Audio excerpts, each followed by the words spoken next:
Қайырлы күн достар, мен арнама қош келдіңіздер. Бүгін біз сіздермен өте дәмді, тойымды, тез дайындалатын хычины дайындаймыз. Бізге аз ғана ингредиенттер қажет болады. Ең алдымен 500 грамм картопымызды суға пісіріп, суытып, осылай пюре жасап аламыз, езбей етіп. Содан соң 200 грамм ірімшігімізді осындай үкіштің ең майдасынан өткізіп аламыз.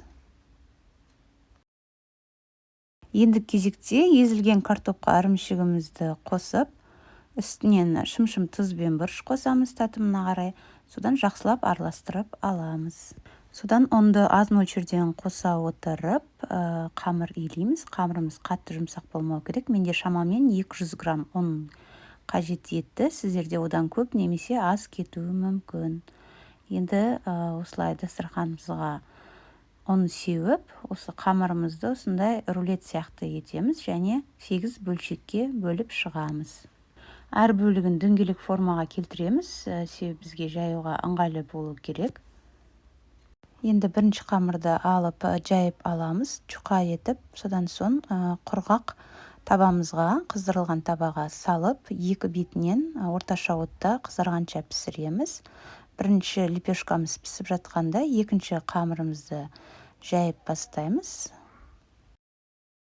Хычынымыздың екі беті де осылай қызару керек. Содан соң тарелкаға салып, ыстық күйінде үстінен сары майды жағып шығамыз. Әрқайсысын осылай жасаймыз. Сонда өте дәмді болып шығады. Барлығын осылай кезек-кезегімен жайып, екі бетін қызартып, толығымен пісіріп аламыз. Сонымен біздің хычины дайын болады. Өте дәмді болып шығады. Біз отбасымызбен қатты жақсы көреміз.